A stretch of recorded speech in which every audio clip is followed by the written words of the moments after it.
Lightroom is an incredible tool for getting the most out of your photographs, and today I'm going to share 7 tips that will make Lightroom even better and easier to use. Tip number 1. Reference a photo. This feature allows you to reference another photo, helping to match a style you like from another photograph. To do this, first put the photo you want to edit into a quick collection, shortcut B. Secondly, find the photo you want to use as a reference. It needs to have been imported into your Lightroom catalog. Add that reference photo to your quick collection too. Go to your quick collection and click the image you want to edit and go into the develop panel. Next, click the small reference view button to enter the reference view mode. Click and drag the reference photo in the film strip below into the reference window. Start editing your image. You now have a handy reference close by that you can use, helping you to match that style. To exit the reference view, simply click the loop view button. Tip number 2. Drag the histogram. Did you know that you can click and drag different sections of the histogram in the develop panel?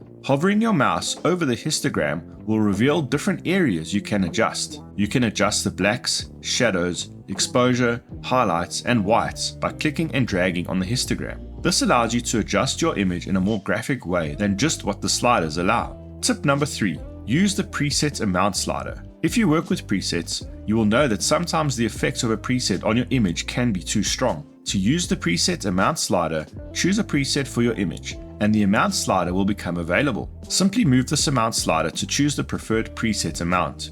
Important to note, once you have applied a preset and changed the amount, you can continue to adjust that preset amount until a new preset is chosen.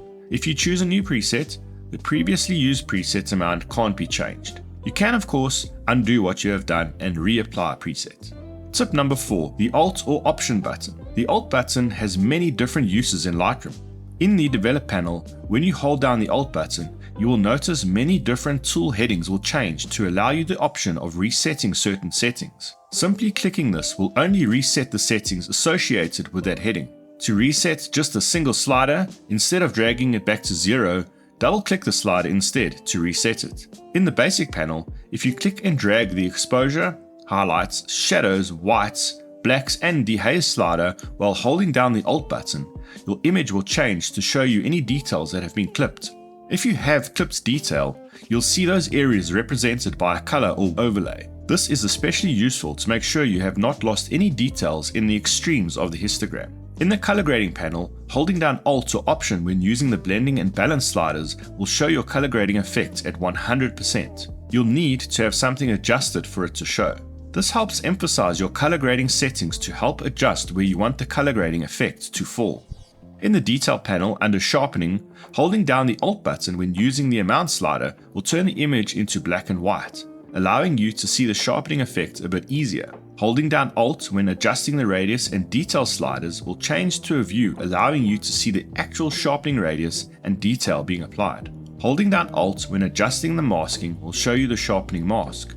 Everything that is black is not being sharpened, and everything that is white will be sharpened. This is handy to eliminate sharpening from areas you don't want to be sharpened. In the Detail panel under Noise Reduction, holding down the Alt button when using the luminance, detail, and contrast sliders will change the image into black and white, allowing you to see the noise a bit easier. Under the Effects panel, under Post-Crop Vignetting, holding down the Alt button and using the midpoint, roundness, feather, and highlight slider will change the vignetting setting to 100%. This allows you to see the vignetted areas much easier to make fine adjustments. Tip number 5. Saturation versus vibrance. When it comes to saturating colors globally on your photo, it is important to know the difference between how the saturation and vibrance sliders work. Each slider adjusts the colors in different ways. The saturation slider adjusts the overall intensity of all colors in an image equally, making them more or less vibrant. The vibrance slider, however, is a more targeted adjustment that increases the saturation of less saturated colors, while leaving the more saturated colors unchanged.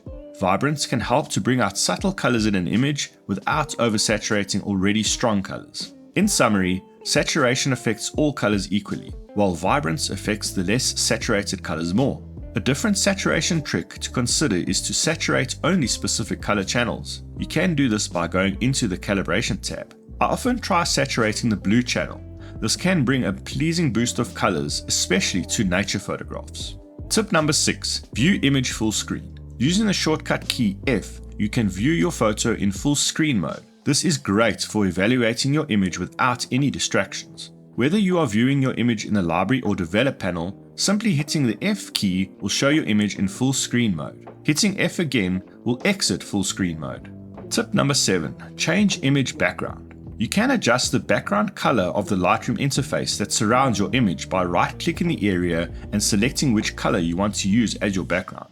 My recommendation is to always use medium gray. Using something too bright or too dark makes it difficult to correctly judge the shadows and highlights of an image. Medium gray allows me to judge my image in the best way possible. Check out this video next and learn everything you need to master masks inside of Lightroom.